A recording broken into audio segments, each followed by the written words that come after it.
So yeah, we're gonna do this thing. I should have brought my apple with me. I know, right? We should be chomping on apples. Yes, that part of the show too. I'm gonna skip a position where I look hotter. All right. Right. A position where you look hotter. Yeah, because there's nothing like unshaven neck right now. It's the YouTube audience adores it. Yeah, no, right. Well, I'm in the YouTube audience, and I definitely adore it. So yeah, get comfortable, Count Mike. me in too. Yes, we are. We are now officially live. Immediately said, like, you're baby faced. You can't. You got a nice light going right there too. You look good. Yeah, smooth. All right. Better than I last saw you with the windblown jet ski stuff. That was really good. Well done. Unfulfilled this episode. Real too. Yeah. So yeah, everyone out there, follow Mike Crowley on, you'll probably agree, on Instagram, so you can see him actually riding a jet ski. I'd like to think in tribute of Mr. Mobius from the Loki series. Did that inspire your decision to do that, Mike? Well, they've always had jet skis in my vacation spot, but I think it might have. Because I wanted to do it for years again. I finally did, and when I did use it, I ended up getting lost like halfway across another island. Had to drive back. They sent a rescue crew out. I'm like, I'm so sorry. I didn't.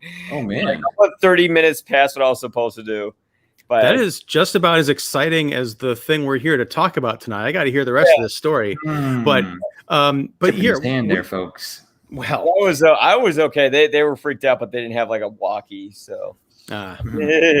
Well, we are here for the finale of Loki's Midweek Mischief, here with Earth's Mightiest Critics, at least some of them. It's not nearly as packed a house as we had for our Black Widow roundtable the other night, which you can now catch on the Kicking the Seat YouTube channel. So go check that out. Yeah. But we actually should have a couple more guests popping in. Some folks running a little bit late. Some folks are contending with some inclement weather in different parts of the country. So we'll see who can hang out. But even if it's just the three of us, that is still quite the mighty crew. I am, as always, Ian Simmons from Kicking the Seat. Joining me, as always, is Don Shanahan of 25 Years Later, Every Movie Has a Lesson, and the Cinephile Hissy Fit podcast, which also I was able to finally listen to the recent episode that you guys did on Black Widow. You and Will, who I understand Will not be joining us tonight in the chat because he's indisposed, but we will miss him, and hopefully he comes back to check out our thoughts on Loki. But sidebar before I introduce you, Mike. Don, I've got to say, I really enjoyed your conversation about Black Widow, and it was eerie because, as I mentioned during our live stream, I was writing my Black Widow review in the middle as we were having that conversation, and Will brought up the Godfather 2 issue, which is something I pointed out in my review. I read your review today. It was a fantastic review, by the way.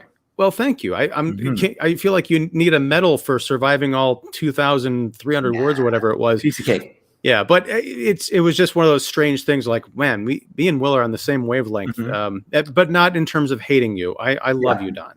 You can hate me though, so I can take it. By the way, Will be in Chicago visiting in August. We should all hang out.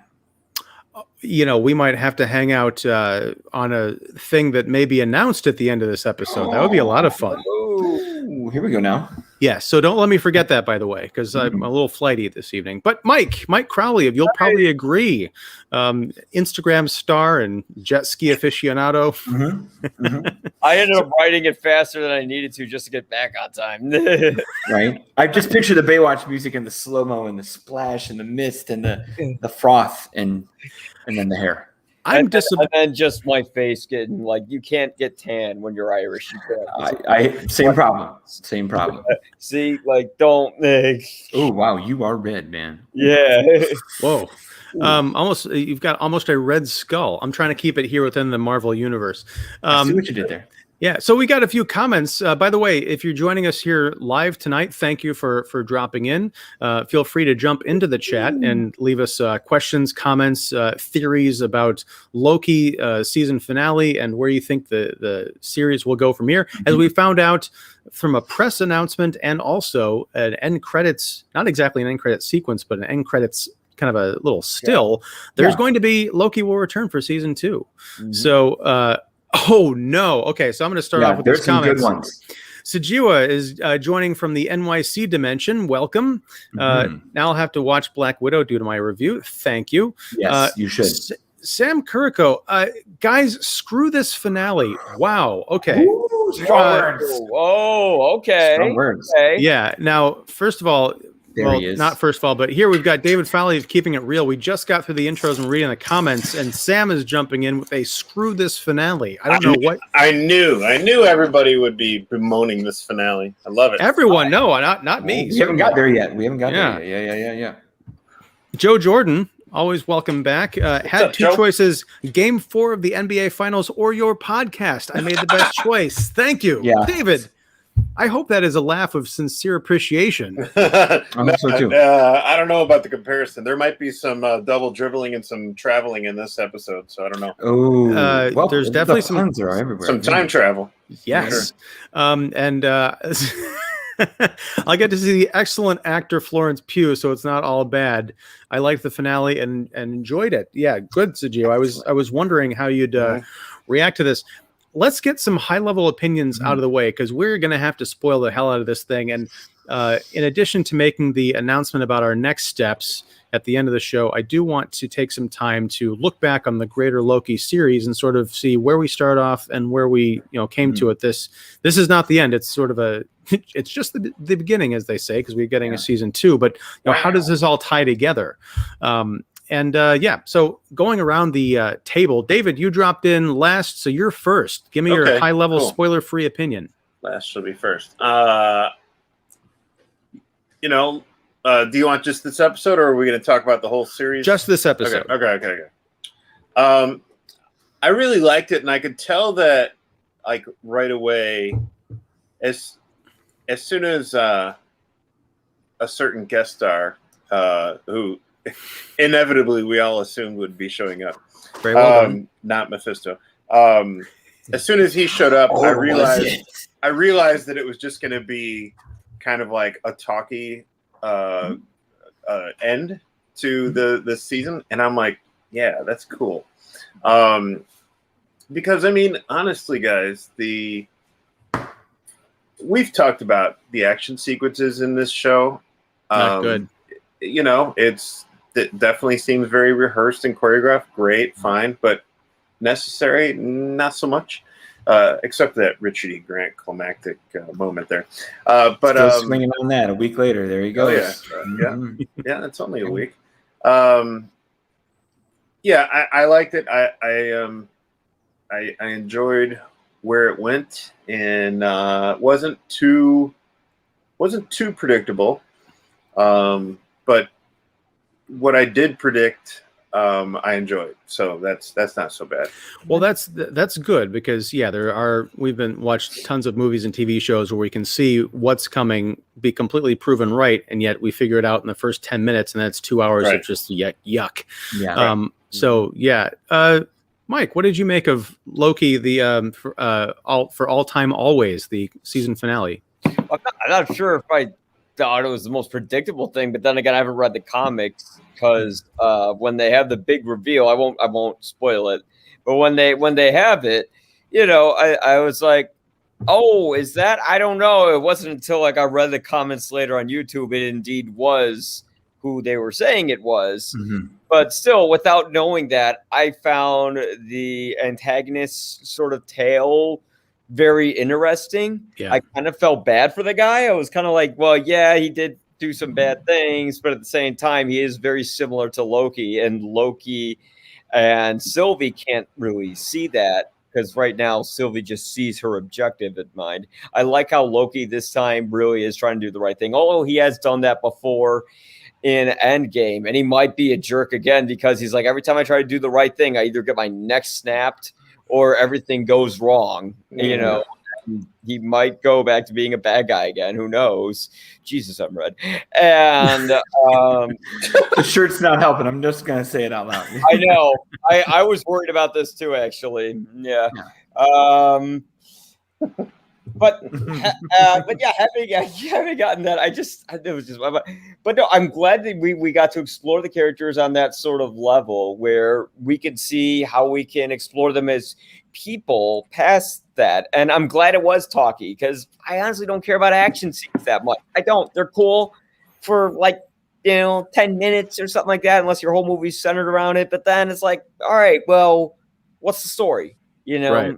Just like behind the scenes of any action movie. They're like, the action's so cool. Oh, yeah. And then there's this story, but the action, and then, like, this doesn't feel like this. It doesn't feel like it's talking down to the audience. I mean, the problem I have with like WandaVision, I've said a million times, and even Falcon and Winter Soldier, like the first act, like a bunch of action, and then the second act story, which is great. And I thought that handled it pretty well. But here, you're watching Loki. This is supposed to be an intelligent show.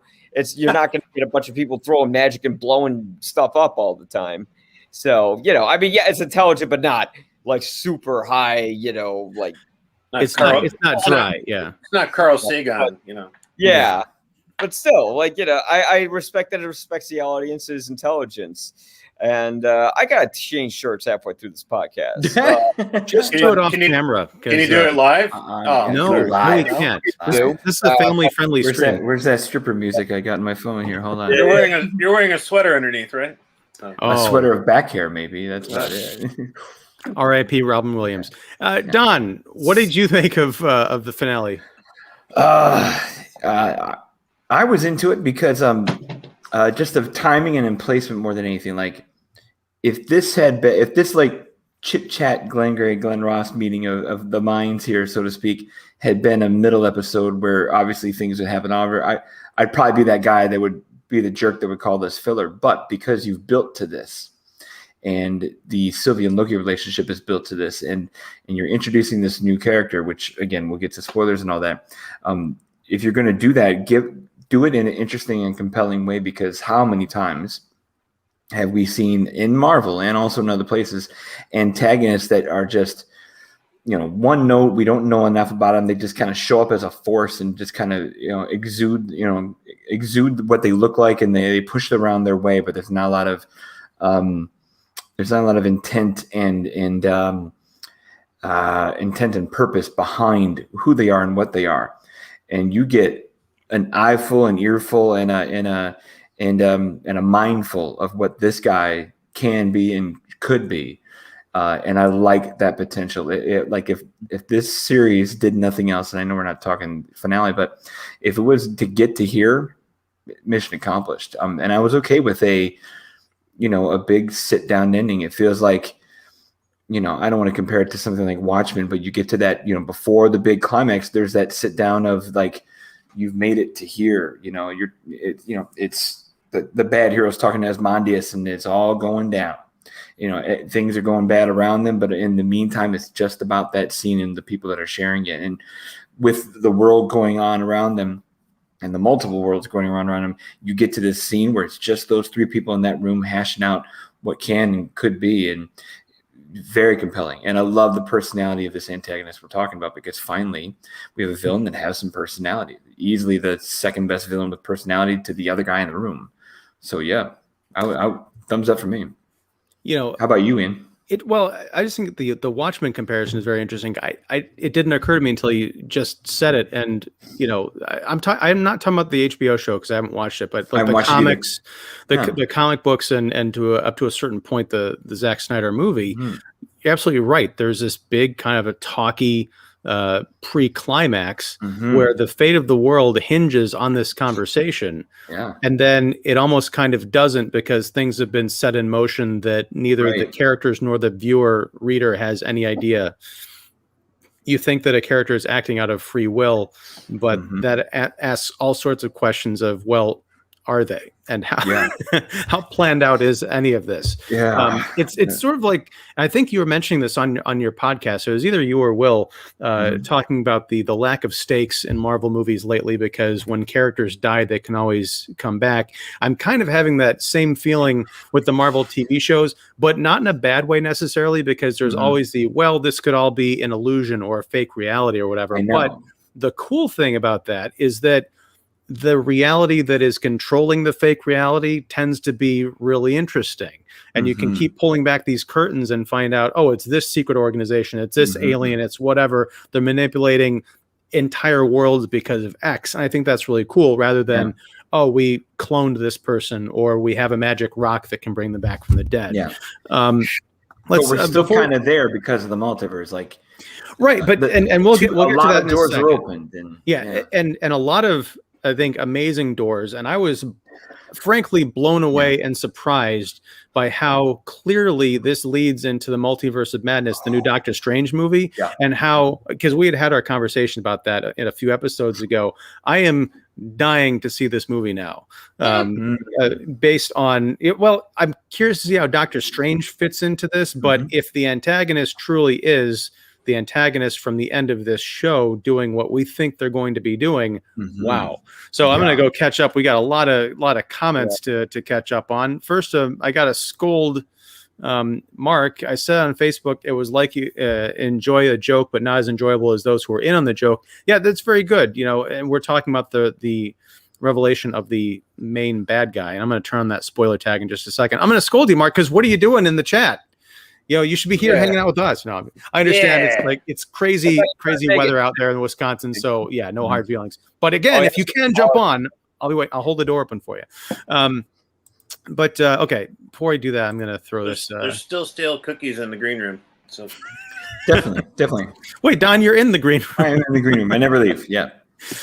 You should start a new podcast, Don, called In the Green Room.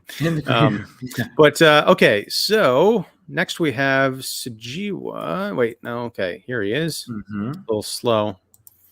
I gotta turn that off. Sorry, I'm not. What is going on here? You're good. It's there. Okay. Last night, I had to read up on the character at the end of the episode, who, since we're in spoiler territory, again, if you've not seen the season finale of Loki or any of Loki, turn back now, because this is big news for the MCU. The main villain, surprise, surprise, is Kang the Conqueror. It's... Go ahead. A king. A king. Because of the menu. He is, well, okay. He is a variant. But as far as, here's the thing. We still don't know if he's telling the truth, as with all of the characters.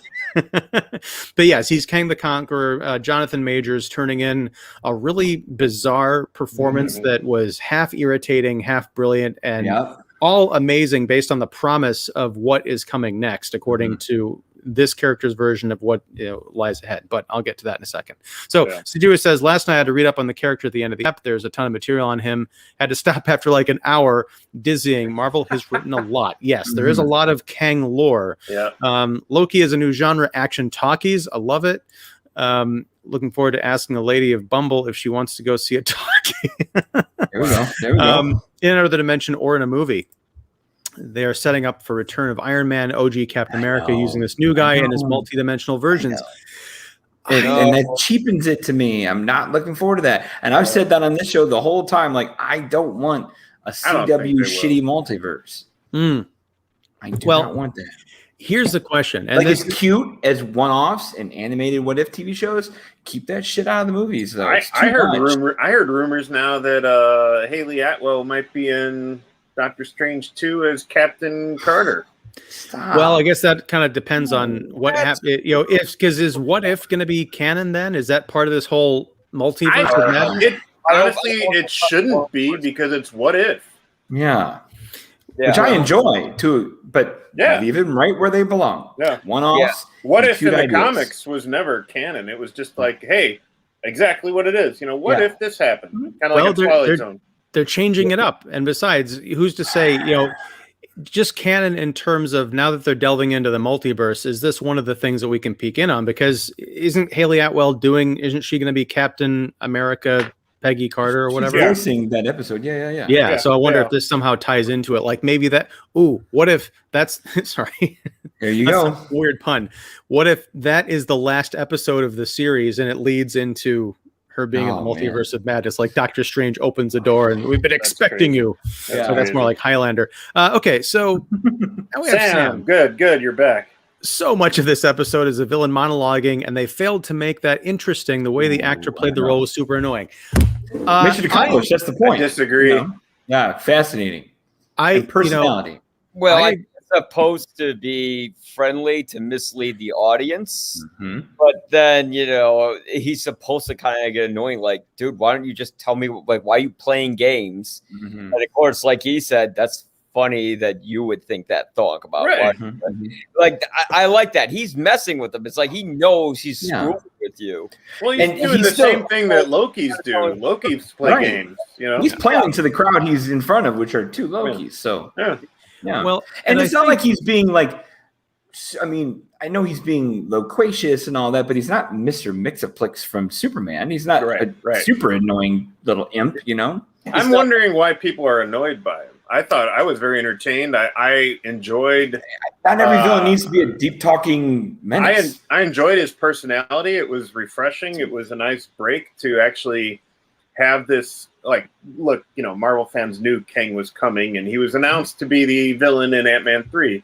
But it was nice to have him show up here, and in this way that just seems so casual, you know, for lack of a better word. It's like this is kind of fun, you know. I will side with Sam and say that Kang, his portrayal, what I'll call the middle portion of his talkiness was extremely annoying to me. I think when Jonathan Majors shows up and it's Kang and he's kind of like bright and chipper and trying to be amiable because it's the first time he's had people in his lair and probably forever, aside from the little animated clock. It's, you know, it's kind of endearing. It's kind of Wizard of Oz-ish as well, as we kind of discussed before. But I was like, okay, this is cool, but where are we going with this? He is kind of grating. I get the idea that he is all powerful and he's all alone, and that can, as I think Loki or Sylvie pointed out, he's gone insane. And I think Majors plays into that. You know, his accent kind of goes in and out. There's almost like he's trying to do a British thing in certain parts. It's neat. Where I really hooked into it and I got invested is the idea where he just spells it out for me. I wasn't thinking along this line until he said it, that he is a variant. And he explains the entire origin of, he never calls himself Kang. He does that cliche devil thing, which he might have been Mephisto. Oh, I've been called by many names. Like, it's just, I'm so ready for that cliche to be retired. But he never calls himself Kang. He refers to himself as, I've been called a conqueror. Okay, ding, ding, ding. Yeah. But he reveals that he was a scientist in the 31st century who discovered, essentially, I'd have to go back and listen to this scene again, but it kind of discovered multiverses, of the fact that universes layered exactly on top of each other. And he found ways to communicate with the version of himself in those other dimensions. And then they eventually started warring with each other, developing all this technology and basically creating chaos across the multiverses. So this version of him, and again, this is spoilers, so please turn back. Why are you here? Well, I just, you know, in case someone is happening into this and they're not seeing the Chiron at the bottom, this guy, again, let's assume he's telling the truth. He created the TVA. He set himself up as the ruler of this organization that has this political and business structure to manage reality and stop these variant timelines from existing, because that could possibly lead to the discovery of these other dimensions. It's kind of like the Borg from Star Trek. You venture far enough out into space, you're going to see things that notice you and follow you back to civilization. So he's trying to protect what we know as reality from the chaos of these warring Kang factions in other dimensions. I thought, when I realized that that was his role, yes, I still found him annoying, but I realized that that's not the Kang that is going to be the villain throughout the rest of the series. The Thanos version of Kang, or the Thanoses, are coming.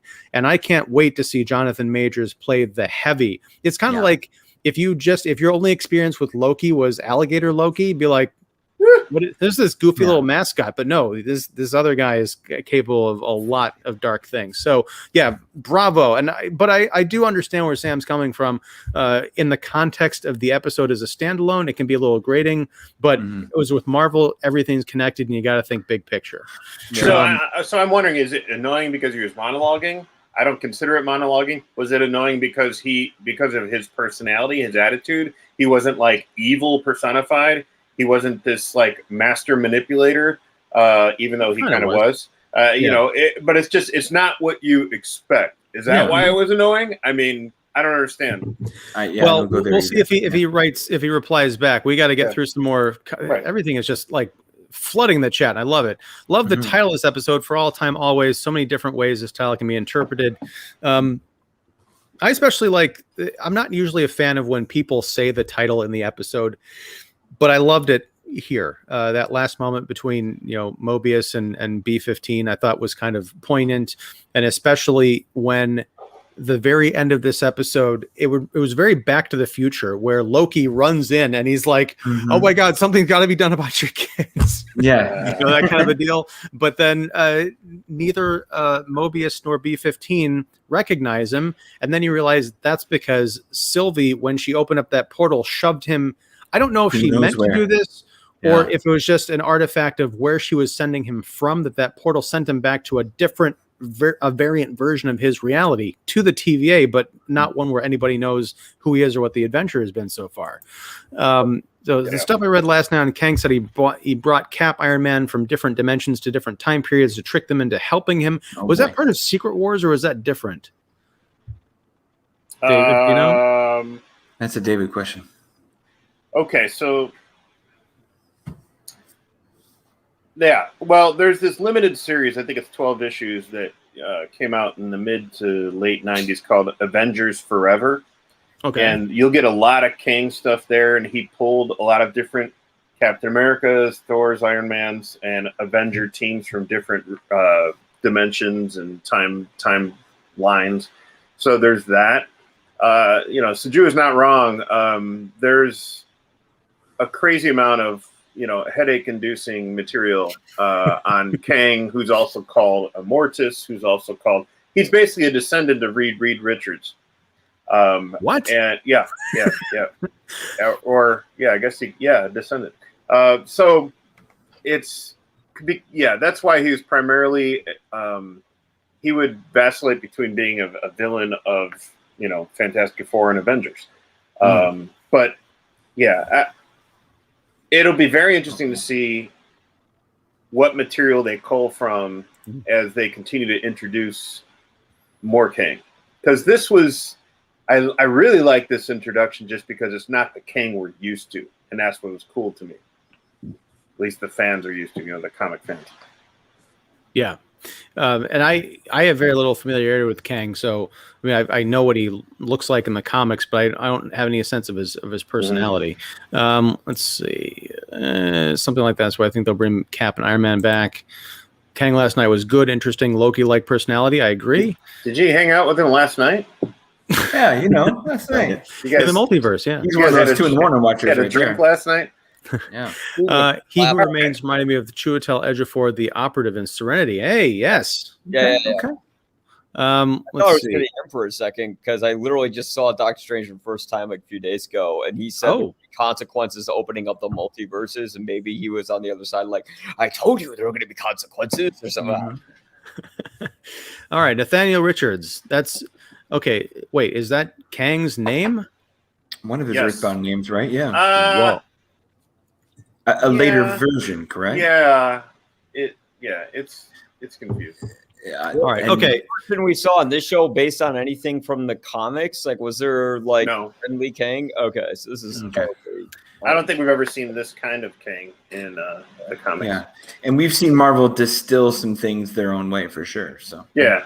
All right. And the thing is even in this episode, he hinted at there's other versions of me. Mm-hmm. that are not good. Because at one point he stops and he's like, this is as far as Mhm. I know. Love that moment. This is as far as I know where we go. Yeah. And it's like, Mhm. and that's because he senses something. You hear that Mhm. thunder and everything, and that could be the arrival of, Better Ray evil, Miller. No. evil Kangs or something. Right. Well, and it's interesting because that implies that he didn't expect them to take him up on his offer up until that point. Because he had already made them the offer, like, you can kill me, and was it the sound of a million terrible things headed our way, as Qui-Gon would have intoned, Mhm. or they can take over the TVA and they could essentially become the new Wizard of Oz.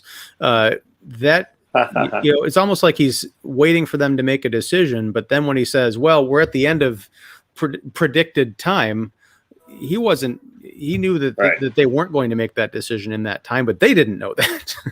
Right. So yeah, it just gets back into that Loki-like duplicity, which I think it's one of the cool things about this show. In addition to the title, as Joe pointed out, just the theme of everybody's got a little Loki in them. All right, so get ready. Here comes Sam back at it again. The Kang reveal was underwhelming. He monologued for way too long, and the character's mannerisms became annoying. But hold on, I'm relieved by Ian's prediction that the future versions of Kang will be different. Yes, Sam, exactly. I share that as well. Yeah, if this was all we got of this character, and it's like, okay, he's going to be the big bad like this for the next few Marvel movies, I'll be like, I am definitely out of Phase 4. Yeah. Forget it. I mean, because he's a variant. Yeah, if I had to hear him be like, "Woohoo! I'm doing schemy things all the time," I feel like I'm gonna go nuts. But I think we're gonna see. I think he's like a blue guy or something. Yeah, he's got like a weird like metal face or a helmet or something like that. Yeah, he looks like Grand Admiral Thrawn if he was. As long as he doesn't look like Apocalypse in the movie a couple years ago, he'll be fine. Yeah, well, honestly, at the end when we see that statue, that's kind of like how Kang looks. Yeah. All right, so Mark apologized, just read stuff, still doing homework. Good. He was just stalling for time. Good. I think he wanted to die. It sounded like Sam did too. But playful. He was like laughing when she like stabbed him, and he's like, see you later. And he said, see you soon, and they gave her a little wink, which was just lovely. If this jovial version of him is gonna hang around or just isn't really dead, I mean, let's be honest, he'll fit right into a Peyton Reed Ant-Man movie. So I mean, maybe too good, because like you said, if we're going that kind of big baddie, he can't be, like Ian said, this screwball all the time. So fair question. I don't remember. Did he pose as Dr. Doom? Was that like a variant story or something? Not that I know. I'm not sure.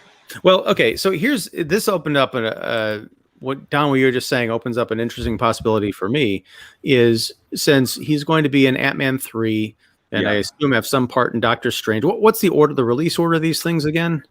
Ant-Man 3 is 2023. And when is Doctor Strange? This February. fall, right? Oh, okay. February, right.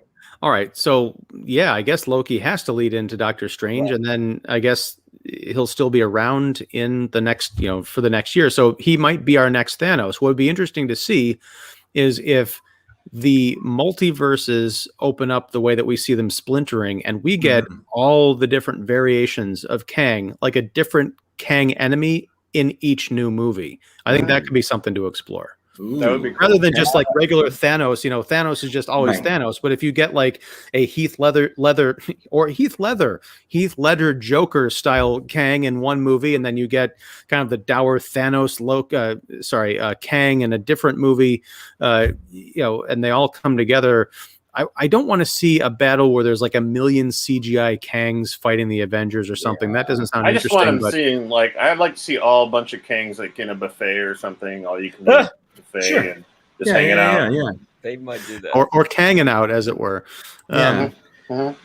See, stuff I read. Golden King round. Yeah. Oh, God. Robot Kangs? That's kind of like what Dr. Doom did with his own appearances. True. Oh, my gosh. That's why TVA is into figuring out if people are robots. Well, that's an interesting idea, but if Kang created the TVA as his arm, then I don't know why they would. Wouldn't they know if they were dealing with robot versions of Kang? He didn't want to deal with the Kang robots, so that Kang superseded them and beat them. What this episode does hint at, though, is I do think that there is a connection between Kang and Ravonna Renslayer. Totally. Just like in the comics, they had like a relationship. I think he's toying with her because you notice when Miss Minutes. We haven't even talked about Miss Minutes yet, but she was great. Yeah. She was great in this. But when Miss Minutes shows up in her office, she gives her something that she didn't really ask for, and she's like, "Well, this is what he thinks he'll like," and he's like, "Who's he?" And then she disappears.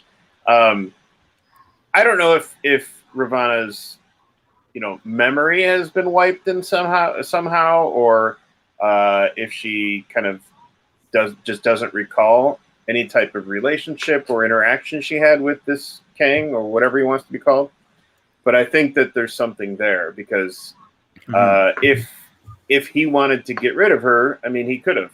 But she serves a purpose, and maybe he has a soft spot for her. Well, that I'm glad that you brought her up because that is something that's paid very little attention to in this episode, and I think is set up for at least season 2, if not the movies. That was fascinating. Just a one line of dialogue. We find out that B-15 goes back into a portal and winds up in Ohio. It'd be very interesting if it was like one town over from the Romanoffs where they were living, or the same town. But no, it was 2018. And it turns out that it looks like Miss Ravonna Renslayer at some point in 2018 was a school teacher, a school principal, or a guidance counselor. It kind of ends in this moment where B-15 kind of confronts this version of the character who has no idea about the TVA or anything else. But later in Ravonna's office, when she's talking to Mobius and they're kind of battling it out before she goes off into this portal to do God knows what, she's yelling at him because he betrayed their friendship. And she's like, we've been together for centuries. So that cannot be true unless you're talking in some kind of a weird multiverse idea of time, or it's part of the conditioning, the brainwashing, because she's only been with the TVA, if we're to believe this, for 3 years. But remember, if we're doing this the way it happens, this is 2012 Loki, and we're talking about 2018 Ravonna. Like if the present that Loki has stepped into with all of this season of Loki is right after Battle in New York in 2012, we're now into the future of Ravonna doing other things. So I feel like there's a lot of TVA unanswered questions, which is very Lostish and fun. But at the same time, I'm feeling what you're feeling. There's definitely a connection. There's definitely something further there. Weren't the pens in her office have the slogan from the TVA and the show on it? No, it's not the slogan. It's the FDR High School. It's the name of the school. Right. Gotcha. All right. So we're going to go back to the comments. Guys, please stop commenting. It's getting really annoying. No. Wow. No. We love it. This is wonderful. Okay. So, okay. Mark says Loki is going to be the new Iron Man for Phase 4, just showing up in every movie at one point or another or end credits. I'd be okay with that. I would be too, especially if they're going to be trying to undo, like if the new threat in Phase 4 and 5 is going to be dealing with these time variations, I'd be all for that. I know we've got our issues with multiverse stuff, but this episode really sold me on the possibilities of what they could do moving forward. So we'll see. But I like the idea of Loki showing up as that connective tissue. Real Kangs don't like Kang robots made by other Kangs. Yes. Yeah, I read that a second ago to you. I was like, that's I cool. beat the robot Kangs. They're lame. Yeah. It's kind of like how the Resistance and the Terminator movies use the dogs to sniff out the Terminators that were wearing the skin suits. I like that. Sorry, Mike, go ahead. Actually lost track of my thought now. All right, back to those comments. Later, if it comes back to you, let me know. Let's see. Okay. Mark says, okay, so how did the TVA change? If it was supposed to be outside of time, or was it in its own timeline? I remember what I was going to say now. I'm not, and it's actually sort of in line with what this is saying. I hope they don't use the timelines to bring back Iron Man and all those guys. The book has been closed on them. Leave them alone. Let's embrace this multiverse. And if we are going to embrace it, let's embrace other versions of these characters. If you want to bring them back for like a movie, all right, fine, or even an episode, but not to, I don't know, because there's plenty of other characters. Yeah, it depends on if there's plenty of other characters, great, because I don't want Fandom Man to be like, I want to see Robert Downey Jr. Like, we know 10, 15 years from now we'll see him as like old Iron Man, whatever. But let me ask, multiple universe. Let me ask you this. Sorry, last week we were talking about, or maybe it was on Black Widow. We were talking about the MCU, as it's been dubbed. All these characters coming up where it's going to be like She-Hulk and Hawkeye's daughter and all this, and Riri Williams, Ironheart, right, stepping in for as a version of Iron Man. Is this possibly the answer? Like, if they go back to recruit an Iron Man, could she be the new version? Because I can see now that all the actors' contracts are up and they're no longer doing these movies anymore, a multiverse could be a way of relaunching, recasting these characters for the future, get young versions of them, kind of diverse versions, because that people want to see that. That could be some interesting possibilities. What do you think? I mean, I do believe there's a young version of Kang that shows up in Young Avengers as Iron Lad, clad in Iron Man's armor, version of Iron Man's armor. So anything can happen. I don't mind. I don't mind the whole, she MCU universe, because it's comics accurate. It's not like they're, even if they did try and go in a different direction of the comics, I would still be curious about it. But to me, I can just kind of sit back and kind of chuckle at, everybody online going up in arms about, you're doing this whole thing, what's going on, gender swap. It's not gender. I'll say this. It's not gender swap because it's not like Bruce Banner's turning into a woman. It's not like Thor's turning into a woman. It's not exactly that. It's sort of gender swap adjacent, because they are, instead of recasting these characters, they're putting these weird kind of side versions or clone versions of these characters into the fore. I find that kind of annoying, honestly, but mostly because it doesn't feel organic. It feels like it's something that they're trying to satisfy a demographic that frankly does not comprise the majority of the people who are actually going to see these movies. So I can understand why people are annoyed.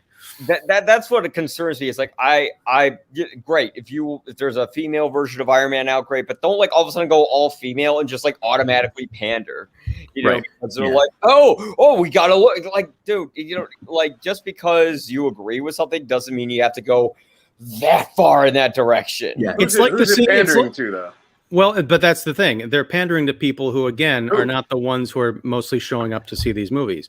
But the thing is, it's kind of like that scene in Endgame where during the big climactic battle, they have every woman on the battlefield suddenly show up and surround Peter Parker. It's like, I see what you're doing. I don't know what you think you're achieving by this. It's just lame. Stop. Yeah, it's just a mark-out moment, Right. So, all right, but let's get back to let's see. Okay. If there's anything positive I'll say on that is that by doing a lot of this through these series, they're investing some legitimate time rather than just throwing stuff together. Like you're developing an entire She-Hulk show. You've developed an entire Loki show here, as because she's been easily A1 here. Yeah, and you're going to get a Kate Bishop Hawkeye. You've got Florence Pugh and a whole they're not doing it they're not throwing stuff in a blender and mixing a margarita. They're taking their time and stirring this drink up, and they're doing it organically. I hate to use that word, but yeah. And I want to not correct something I said, but just to sort of amend it. When they started making these announcements, I rolled my eyes a lot, but after watching WandaVision, after watching what they're doing with the female characters throughout all of these series, with especially Sylvie in this iteration, and I'm one of the few people who was, positively gaga for the women of Black Widow. I really am enjoying what they're doing with these characters. I'm just sort of annoyed by what I see as the kind of like the business decision behind it. But if the business decision leads to this strong writing and performances, then I'm all about it. All right. Well, so let's. Okay. Now I want to get to Joe's question. Yeah, because he's been hanging out for a little bit, and I want to get to this because I did not pick up on anything. I just watched this afternoon, so a lot of stuff probably was right past me. David, what did you pick up? So oh my gosh, hold on. Yeah. Sorry. Oh, here we go. Look at this guy. Back from homework time. Oh boy. So Joe, as of as far as Easter eggs, that I think mostly they pertain to kind of pop culture and real life than they do the Marvel Universe comics. And I'll go right to the ending where Loki winds up in a different reality where Kang is conqueror. Literally, he's basically the overlord, the emperor. And that is very much so a shout out kind of like to the end of Planet of the Apes, where it's like, Statue of Liberty kind of thing, or, that kind of twisty sci-fi thing where like, oh my gosh, I'm in a different reality. It's not what And the whole thing is like, you know, with Mobius not recognizing him, or you know, Loki can't explain to these people at the TVA what's really going on. So it's almost this kind of like Invasion of the Body Snatchers type thing, where it's like you can't convince people that there's this something going on, you know. So that was kind of cool. I don't know. We may have talked about this before, but I don't know how you guys watch these things. I mean, I watch them with subtitles. So as it opens, we heard a lot of voices. You know, it was as cool. Nuts. It was as nuts as the end of Rise of Skywalker. So we hear from first, before Marvel Studios logo shows up, we hear a lot of previous lines from Marvel characters. We got Thor, Ant-Man, Falcon. There's an Iron Man line. There's Hope Van Dyne line. There's even a line from Korg. And then after that logo, it goes into kind of this nebulous space realm, and we start to hear like real life people, you know, like Neil Armstrong, Malala Yousafzai, Greta Thunberg. I heard Nelson. I heard her. Yeah, Nelson Mandela, Maya Angelou, and it's stuff like talking about like my dream. We have fought for the right to experience peace. I will rise. And Carl Sagan, we think of time as a one-way motion. So that was really unique to me for, I mean, those could be Easter eggs if your captions are on, if your subtitles are on. Yeah.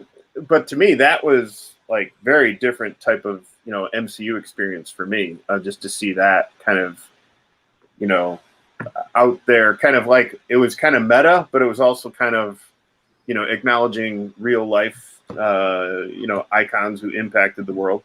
I don't know. That's the beauty of Marvel that's always taken place among us and not in Metropolis and Gotham City. And and it's so interesting because I was watching a video, I think I shared in our chat thread, where there's an astrophysicist who broke down the whole multiverse theory, and it's actually not completely insane because it doesn't go forward like an arrow. It weaves a bit like a river, according to Einstein. And what happens is, in a multiverse, like let's say I go back in time and I kill Hitler, right? That doesn't stop Hitler from existing and rising to power in my timeline, but maybe in another timeline it does. So what this is going to prove is that, like, whatever actions happen here, they have to have a way to find consequence, right? Because the show is making fully aware, hey, we know these characters die all the time and there's no stakes because they're going to come back. Well, now we're going to really address the elephant in the room, and we're going to say, well, here's what happens with these characters constantly coming back and why, and how it creates absolute chaos. It's actually sort of based around string theory and some stuff that might get some kids interested in science and stuff like that. And when you really look at it, it's going to be fascinating to see how they take it. I know right now, like, Sony's like, come on, let that Spider-Man movie come out. Let's get that thing work out. I mean, they're finally dealing with their nagging significant other, that's Sony. But again, at the same time, you know, they kind of. But we won't get into that. That's a whole other episode. I'm wondering how this is going to really work out with the Spider-Man movie, particularly. But that's really going to be like the ultimate test to see, like, if it's up or not. Because that's throwing everything in the kitchen sink or at least in every rumor. You know, oh man, sounds like a mess. Mark, how you doing? Hi, I hope I'm not bringing the show down by showing up. Sorry, guys. No. No, tell us how much how DC is so much better than this. No, I would never do that. I love them both. I love them both equally, and I do like the CW shows for their other reasons, not necessarily, and some of them better than others. For me, Legends of Tomorrow is probably their best show, and I enjoy it because of its weirdness. But one of the two things I just wanted to bring up is, one, with the TVA and how we had Kang show up in that. Now, does that suggest, because we were told throughout the whole series the TVA existed outside of time, so does that mean there's actually multiple TVAs, or is this the same TVA that was impacted by a Kang who came to the TVA that's outside of time and changed it? Good question. Is my question, because my son and I were talking about this, and we're like, if the TVA is supposed to be completely separate outside of time and affect and prune branches in that, how is Kang and everything, how is that supposed to happen if he got transported back, unless he got transported back to another multiverse, which is fine, but does that mean then there's multiple TVAs? Well, he could have been transferred. Remember, there was kind of like this impending kind of looming threat that this other Kang was arriving, you know? Right. Yeah. So he could have gotten, Loki could have gotten pushed back into a TVA where now that, let's say, evil Kang is now ruler. It could have been the same one, but now it's affected by the decision that Sylvie made. Sure. And it could have been affected by what happened at the Citadel. So it could have just changed time. Or it could have been just a different TVA. I'm open to either, but I think it has something to do with like what they did in that Citadel kind of throne room impacts. It could impact the rest of the MCU, but it definitely impacts the TVA. Right. Well, yeah, because they were waiting for him to pass the threshold, as he said, and then you know, they didn't want those timelines to pass the threshold to where the new. I'm assuming that meant when the new Kang could actually spawn. That's why he was stopping the thresholds. It wasn't that it was going to actually maybe cause chaos. It was just so that new Kang can't spawn. But now it's past that point. And the other thing is, I'm with Mike on this, on, you know, what they're talking about with the multiple, you know, branches of time and how they're embracing that. Does that mean they're kind of ignoring the elephant in the room on Endgame? Well, that's define the elephant. Just for how many elephants? The branching in Endgame, because they made it so that there's one basically sacred timeline and he had to return the gems, but now we're finding out, but there is still branches, because like Mike said, you go back in quantum theory, you go back and kill Hitler, you've made a new branch, but the regular branch keeps going, which makes sense to me, and it actually makes more sense with Endgame, but not with the way they explain it in Endgame. I know. I hope they don't bring Thanos back. That's what scares me. It scares me that they'll bring back the old actors. It's like, don't. I really don't think so. I read somewhere, I watched a video earlier today, and they were saying, hey, this all could have been Steve Rogers' fault when he went back to hang out with Peggy Carter. Well, they do play their song at the beginning of the episode. We're implying that as well. Little Kitty Kalen, you know.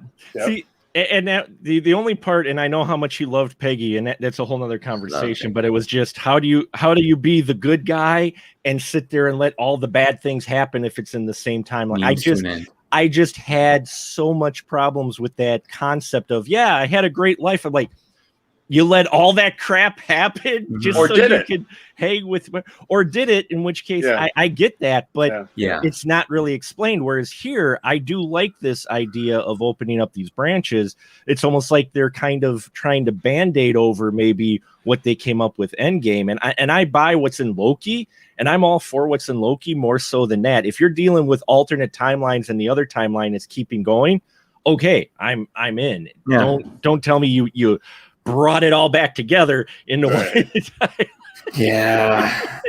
I mean, the time travel aspect is my one long-standing knock with Endgame, where I'm like, once you go there, you're opening a bag of just trouble. And it was silly to a degree in Endgame. It's you know, and now that they're obviously really sending the waves of the ocean at it, it is. I do feel like the more and more they try this, it's going to just keep devaluing what came before it. For no need in the world does it have to do that. And I know, I mean, don't get me wrong, Marvel's done enough great things where we can put enough good trust in what they do. They have, you know, the great brain trust that's put these things together, but they're getting too cute. They're turning into Christopher Nolan. Like we're going from, you know, we're going to Tenet level stuff where you just don't have to be that cute. Just Just tell a good movie once. Well, that's Four interesting times. because as we move into phase 4, I think phase 4 is off to a great start with these series and Sure. the, Character development Black wise, Widow. all of it, But it'd be fun to see if years from now, generations from now, people look at these phases the same way that people of our generation kind of look at Star Wars. There's like the original ones from the 70s and 80s. It's like that's Star Wars, and the stuff that came after is like it's kind of Star Wars. I wonder if people are going to look at the first 10 years of Marvel and be like, that was when it was amazing.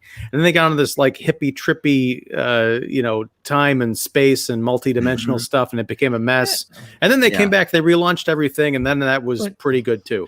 But it depends on when you introduce to it, just like we were talking about with Star Wars. I think if you got young kids now who are just being introduced to the MCU by these shows, this is what's going to make that impression for them. And then, they'll go back. But each one of these shows, one of the things that I do appreciate about each one of these shows is that you can still enjoy them on their own. Granted, as I mentioned, you're not on the inside joke with a lot of things, but there's still shows that if you just sit down and watch, you can follow. There's a storyline there enough for you to appreciate and might wet your whistle to go back and watch the other films.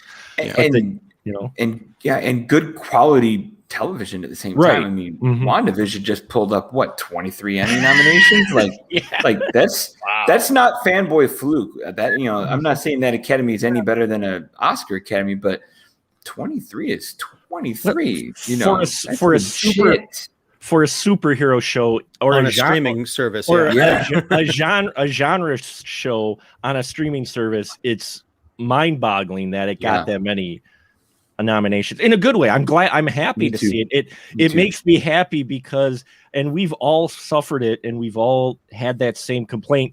Genre shows tend to get overlooked because they're genre shows. I just had a discussion about horror and bear with me, but there are some horror films that have actually really good performances. We were talking about Texas Chainsaw and Texas Chainsaw Massacre 2, or some good actors cut their teeth there first. And there's actually decent performances that just ever got overlooked, or even some stories that might have been interesting, some thrillers that got overlooked because, it's a horror or it's a thriller or it's a superhero or, Yeah, I mean, good stories, good performances, good writing, that should rise above any type of labeling or genre staples. I've dealt with this pretty much all my life, even to the point of being a kid reading comics to being an adult reading comics. So like, oh, aren't those for kids? Like, you read those? It's like... Well, it's also kind of like, the struggle for legitimacy with the term graphic novel, which is something I've always hated, except in the case where it's an actual graphic novel. Like Mouse. A collection of Superman comics is not a graphic novel. No, it's a trade paperback, folks. Thank you very much. No, and to TV's credit, at least the Emmy people's credit, they've been ahead of the game for a good 2 decades now. Like, they've recognized genre. Lost has won some Emmys, like HBO and streaming shows. The Emmys have been far beyond where the movies are. It's funny. I wonder if this recognition now makes some of the fans of, like, say, Smallville or Firefly, I'm a Superman and Lois guy. I think Tyler Hoechlin's been one of the 5 best actors I've seen on television. As a casual viewer who doesn't watch a lot of sci-fi stuff, I would say the main thing is production value. True. The thing is, like, when those special effects look like crap and that movie and that music sounds like crap, watch that crap. But forgive me for bringing up a DC show. Okay, forgive me. I hope you'll give me one. Okay, I did see the trailer for season 3 of Titans. Okay. And I binged the first 2 season Titans, and it was okay. I was like, okay, I could see there's some really great glimpses in here. There's some stuff that I wish they hadn't forced, but okay. But I saw the trailer for 3, and you could tell HBO Max has their mitts around the show now, because I watched that trailer and I was like, oh damn, that's a crowbar, that's Robin, and that's the Joker. They're going there. Whoa. All right. And it the production value looks better. It goes with what Mike's saying. The production value definitely looks better. You could tell HBO kind of wants to salvage this series, I think, to maybe compete a bit with Disney, granted, again, it's an uphill battle, but that's kind of what we Superman and want to Lois, see. too. We want to see, we want to game. see DC. Yeah, to Don's, what Don was saying was also Marcus saying.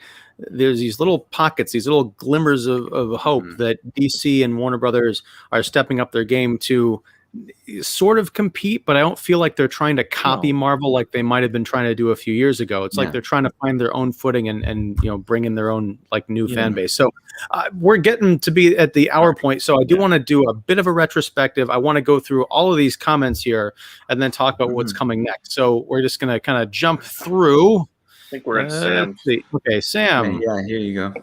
They're totally not gender swapping the MCU. Anyway, what did you think of female Loki in this episode? Man, yes, strongest character of the series. She's been great. I mean, Fantastic. And I'm very curious to find out what happens next in that throne room or that study. I loved talking about production value. I loved Kang's castle, this kind of like black castle with these gold textured cracks everywhere. It's like the Marvel look almost. It's extremely intimidating. What I found it very interesting too is that first room that they walked into had those 4 statues, and one of them had crumbled down. So does that mean that maybe he was the one that kind of broke away from the 4 Kangs or something, or the 4 time variant people, or the 3 whatevers? Okay, that's another 6-hour discussion. We're gonna move on. I'll just say that with the female Loki, they didn't compromise her character in this like you could expect them to do with a female character. She stayed consistent throughout, even at the very end. She didn't no, she was like, no, screw you, move table, stab. Were you worried? This is where I came for. Were you worried on that kiss that was going to melt all the toughness she's shown away? I was worried. Yeah, I was worried too when they did the kiss. I'm like, oh, are they going to compromise? And she's like, no, I'm not you. Boom, out, table, stab. I'm done. I completed my mission. Well, and I also like the aftermath. The aftermath of that, where again, Loki, there's some level that he understands that he's dealing with a version of himself. So he betrayed himself, and he kind of is always and he's making out with himself. Well, I'd watch that because they're a cute couple of one person. Okay, female and minority superheroes. Again, these comments are going back a little ways, so sorry, but superheroes are cool. Eventually, help expand the fan base. Also, sell well in other countries. 80% of humanity is non-white. 50% of female. Yes, I agree. My contention is when you have these properties. Well, 4.5. Okay, sorry. When you have these established properties, and I'm sorry, you've got the initial roster of the Avengers, we're white guys, that's fine, that's comics accurate, and I'm all for expanding this with new characters because the Marvel universe is full of diverse characters of all different kinds. You almost don't really need to. I'm fine with phasing out Steve Rogers and bringing in Riri Williams or somebody like that, but let's just say the Masters of the Universe cartoon show is a good example. The new Kevin Smith thing that's coming on Netflix. There's a big hubbub about that, kind of understandably so, because there is a character in there. This show is being presented as a direct sequel to the 1980s cartoon. There are a couple of characters in there that they gender and race swapped, right? I know these are 2D cartoon characters, but it's like, if you are saying that this is a direct sequel and you're going in and deliberately making these changes, like just come up with new, interesting characters. Exactly. That's all I'm saying. I have no problem with diversity and expanding the fan base and all of that. It's just that when you're taking something that's established, a gender swapping crystal on Eternia that just turns everybody. Exactly. Wait. With that, I say wait to see the show. I'm so tired of the predictions going, oh, look at they called this character this and this character this, and how many trailers, especially with Disney shows, are they misdirecting and misleading and just letting the fan base go nuts talking about it because you're getting social media. There is some of that, but a lot of those predictions do turn out to be true. I mean, you look at Captain Marvel and Marvel turning that into turning that character into Annette Bening. Where's your Mephisto though? You don't have your Mephisto. What were you going to say, Mike? Mephisto didn't kill himself. Sorry, what? Oh, I didn't know I was going to say something, but no, I mean, But there is one thing I'll get away from my bigoted white heart. I'm glad you admitted it. What? That's the first step. Yeah. No. That's immediately people are just going to point you in a corner. No. Mike needs an 8-episode miniseries to work through this issue here. Yes. So, Okay. Yes. No. But it's like the way they're handling adding the female cast with this, what they're doing so far is great. Yeah. No problem. I want diversity because most of the world don't look white or red like me. But on the other hand, if you look at like when they started with Star Wars, we had Rey, who was a female protagonist. And then in the Rogue One movie, it was another female protagonist. And then Star Wars Battlefront 2 was another female protagonist. It's like, okay, now you're just clearly making a statement, bashing it over the audience's heads, rather than naturally building character. Yeah. Without the acknowledgement that a lot of this science fiction has had, now not proportionally, sure, but they've had, strong female and minority characters in the past. And it's a lot of this seems to be grandstanding. And this is something that we've talked about and I've talked about on other podcasts before, almost a preaching to the choir. We need more diversity. The world is so much diverse. We have to bring all of this stuff in. A lot of the people that they think they're talking to do appreciate that stuff already. There's almost an assumption that because a lot of the entertainment has been white and male and straight, that the people who are watching it only want to see white, male, straight characters. They haven't been presented with it, but that doesn't mean that they are racist or sexist. It's just that that's what they've been presented with. That there's almost like this weird pop cultural boogeyman out there that people are trying to confront, and it's almost just it's more in the mirror than anything else. But again, this is not to say that I don't, because I like a lot of what I've seen. Yeah, I loved the Rey character up until the last. Rise of Skywalker. I liked her first one, and then nothing. She did not like. She's always like, "I'm a good person." Yay! Don't bring up Last Jedi in this. Don't do that. Right. I won't. I step back from the precipice. Oh, yeah. Yeah. So, all right. Look, and that's the thing. I understand. I will say that Rey was a Mary Sue, just the same way that Luke Skywalker, in a lot of ways, was a Marty Sue. Marty Chain. Marty McFly. But that's I like the performance, I like the writing. I was there for it. I don't mind. But I can't call Sylvia Mary Sue. No. There's bite, scratch, and claw in this show for her getting where she has to get to. Yeah. But she's also, she's messy. She screws up. She's, got her own emotional issues, just like her male counterpart. It's very well balanced. These Disney Marvel shows have been fantastic at giving us well-rounded characters of all races and ethnicities. And I think that is some of the people who are out there who are the whiny butthurt fanboy, man children, who have a lot of these arguments who are just inherently against, female characters and diversity and all that stuff. They do exist, but that is not all of them. There are some legitimate arguments and some that are just not legitimate. And I think when I see these folks commenting online, they're like, I turned that show off. I'm never going to watch it again. Well, they're missing out because this is some of the richest storytelling that we've seen on TV in a while. Go ahead, turn it off. Disney's making their money. Go whine about it. Exactly. Right. Let's see. On an educational level, like Mike said, the show is a fun way to get people to think about time, science, multiple universes, and quantum physics. I agree. Just like comics, if you go back to the original comics, they were all about like big ideas and imagination. And this is a great way to bring it to people. Much more interesting than Falcon Winter Soldier. I agree with you, Saju. I was Apples a bigger and fan. oranges. Well, but I agree. here's the thing. I was a bigger fan of this show and WandaVision than Falcon and Winter Soldier. They're all different beasts, but I think as far as pure like intellectual and emotional entertainment, I give those the edge over Falcon. But I think Falcon and Winter Soldier is a fun adventure buddy cop kind of comic show. I mean, I think if you're going to look at all three of these, because that's all we have right now,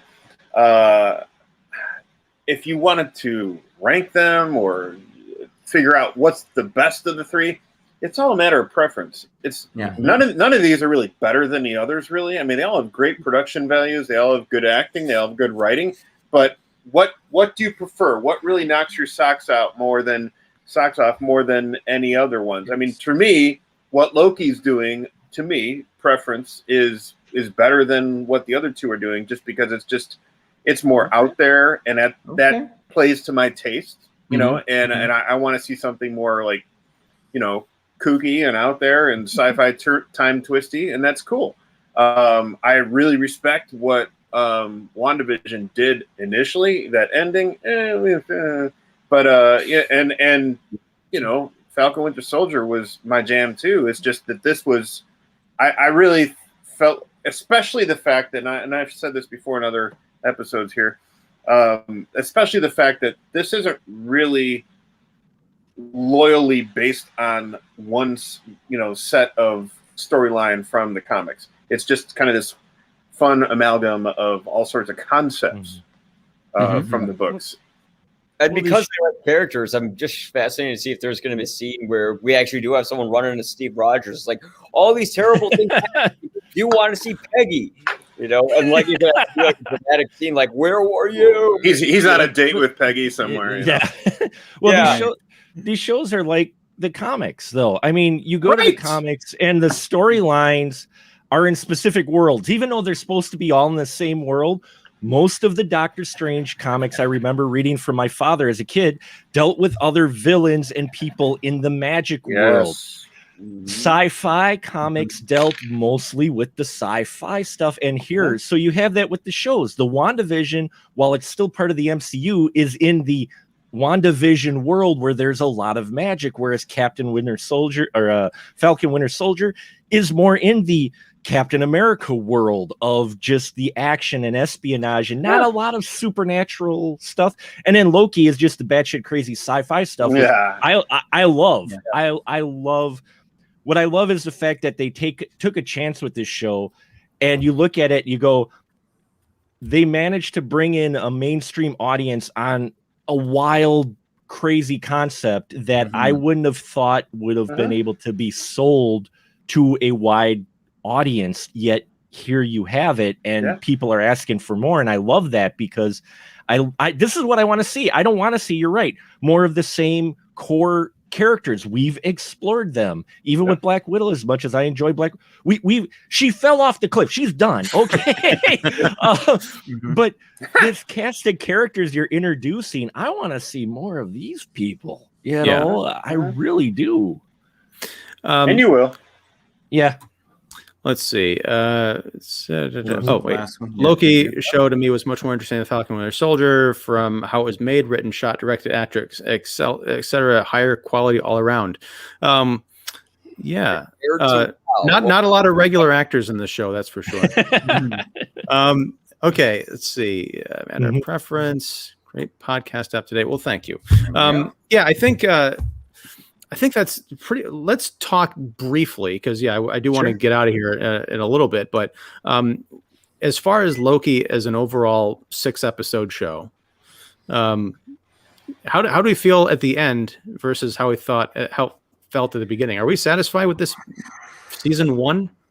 I'll go first. I am. I think 6 was plenty. I don't think anything overstayed its welcome. I think this was meant to be the bridge that it was to introduce what it had to do and continue this character that people like, and it did enough to introduce more. I think if you go longer, I don't know, then you're wringing out more water than it has. Whereas this was enough springboard to wherever they go next, and look at us, all of us with our whetted appetites. So plenty.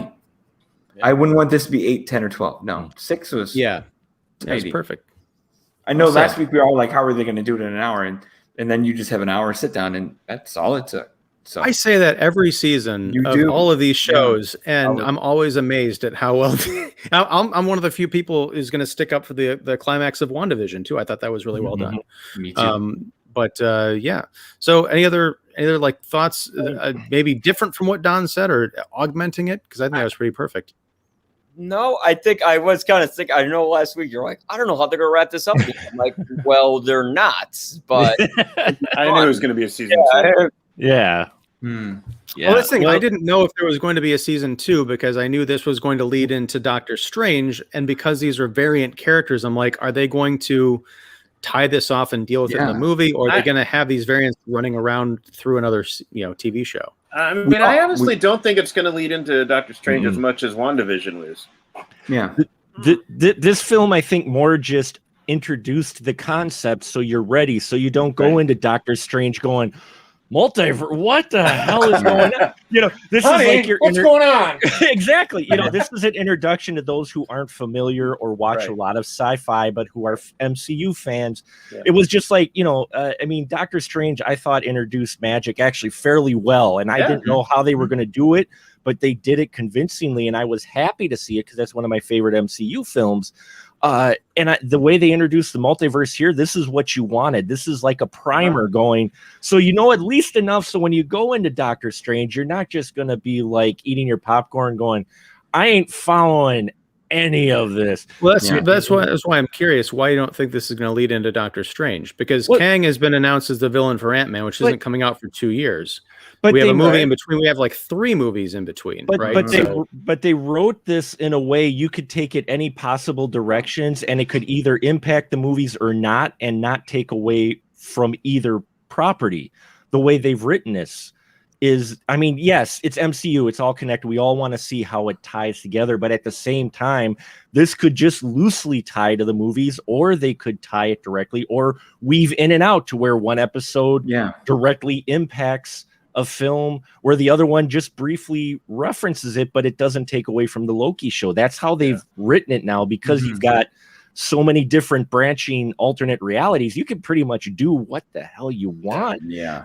I guess it kind of comes down to when Loki season 2 would come out. Because if they're going to do something next year, then I would say it would likely tie directly into Doctor Strange, because that's 2022 February.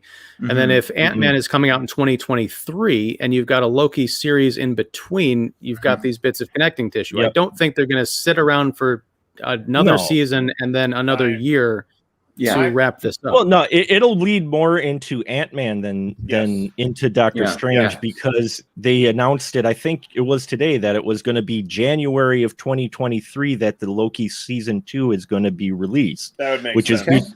Which is between Madness of Multiverse and the Ant-Man Quantumania, and that makes sense. And so I could see events in Doctor Strange possibly affecting Loki, and then heading, possibly what's coming after Doctor Strange in the timeline, though, in the release schedule. We have Wakanda Forever, Guardians, Thor, and Guardians, right? Yeah. Black Panther 2. I just wonder how this is all going to connect, because I'm just looking at the calendar. If you've got Multiverse of Madness in February of next year, and then Loki season 2 in January of the following year, and all these other movies, like I don't know if Kang is going to show up in Wakanda Forever, or if he's going to be in Guardians. It just seems, I would think that Marvel, given their track record with Phase 1 of mapping all this stuff so intently, I don't think they're going to have, we got Kang going on in these couple of movies, but he doesn't really deal with the Guardians or the Black Panther. We're going to, do something else there. And fans will just wait a year. They're going to remember all this stuff. They can have a gap. I just don't see it. I mean, just like Thanos was hinted at, early on, and never made an appearance really for a while. Kang is introduced here, but it doesn't mean he's going to show up in every next movie. But Thanos was rolled out over different phases. Right. I mean, this is all happening within the same phase. Supposedly, Supposedly, we think, So we think. Who knows? They could be just putting that carrot in front of all the people's noses for forever, because that's what they did with the first 3 phases. Is just dangle that carrot out there. I mean, people going crazy. Oh my God, Thanos grabbed the glove. It's like a 5-second end credit sequence. Everybody exploded, and I'm like, he grabbed a glove. But here's the thing: with this slow rollout of Thanos, that's different from what we're seeing here. Because what we're seeing here affects the very fabric of time and reality, and characters being different versions of themselves. This is interwoven into everything Marvel. Whereas Phase 1, 2, and 3, they had that slow rollout where they had these individual stories that eventually came together.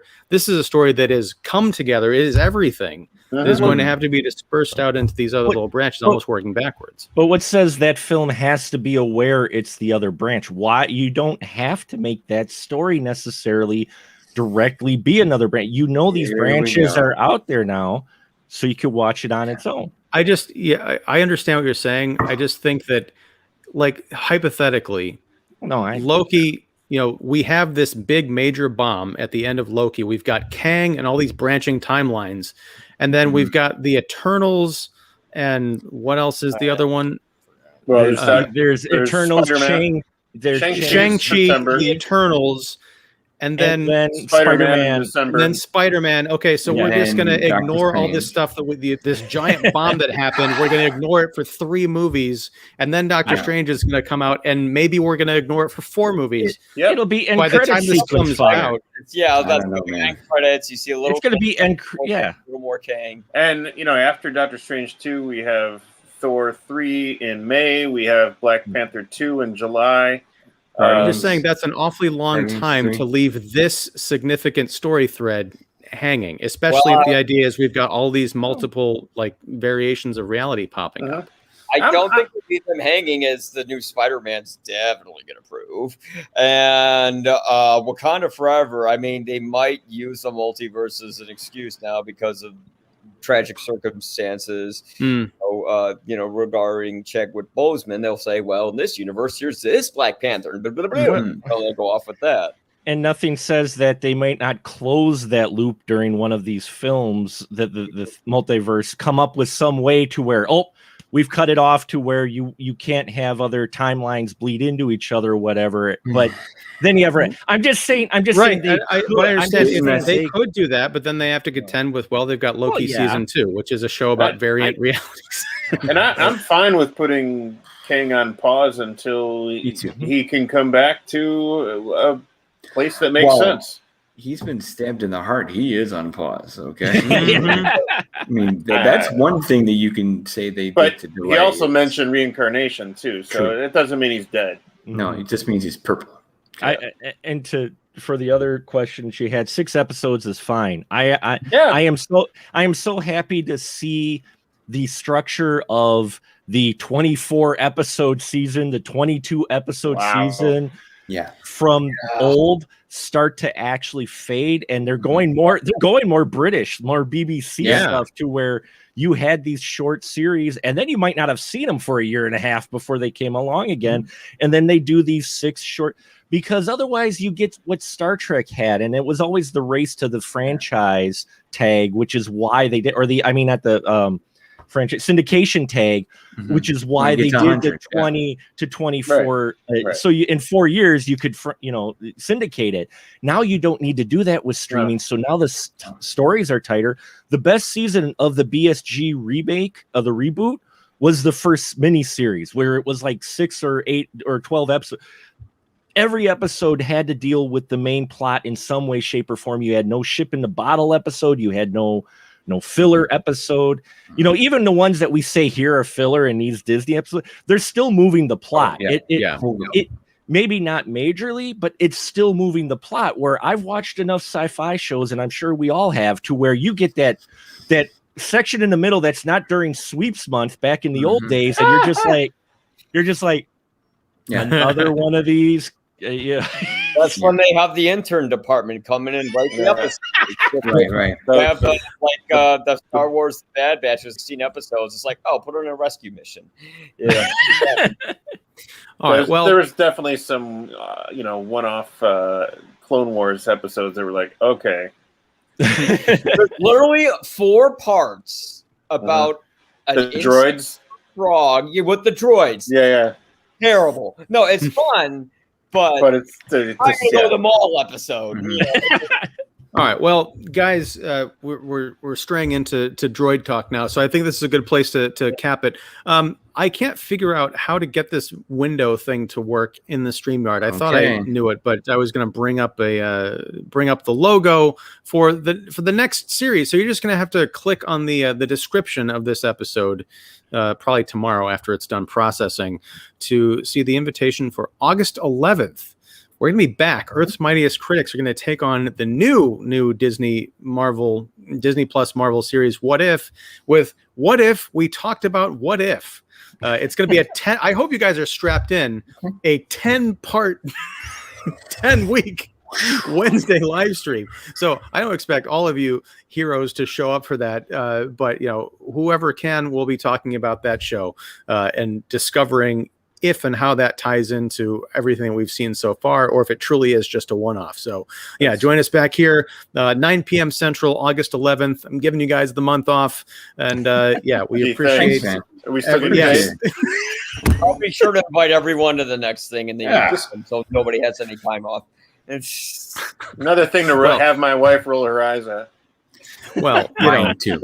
These things are all optional, and I appreciate all of you. Even if I was talking by myself, I'd be on here doing it. But thankfully, that no one has to witness that. So thanks, everybody. I want to go around the room once again. I'm Ian Simmons of Kicking the Seat, Don Shanahan of 25 Years Later, Every Movie Has a Lesson, and Cinephile Hissy Fit Podcast, Mike Crowley of You'll Probably Agree, David Fowley of Keeping It Real, and Mark the Movie Man Krawcheck from Special Mark Productions in the Spoiler Room.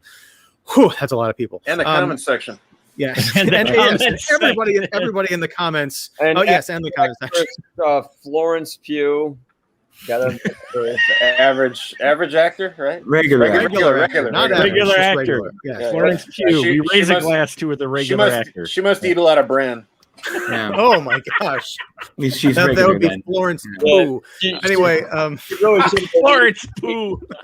Perfect. She eats her Loki charms and then has a Florence Pugh. Did anybody get the Loki charms? Did anybody get the? We're able get to Loki score charms? the Loki The charms. Loki charms? No. Okay. It's probably on eBay. Florence Pugh in the bathroom afterwards, and just like a rainbow comes out when she flushes. All right. Wow, geez. Man. You go back to your red. There's just separate. Each part of the rainbow is like a different timeline with different Lokis on. Go back to your lobster race. There are plenty of people. There are a lot of people who'd like to taste that rainbow, but I'm not one of them. Anyway, thanks everybody for joining us for this 6-part adventure, Loki's Midweek Mischief. We love all of you. Check out all these talented folks' information down in the description. And join us back. Like and subscribe to this channel if you liked it. Feel free to leave a comment. What did you think of Loki as a series of a finale?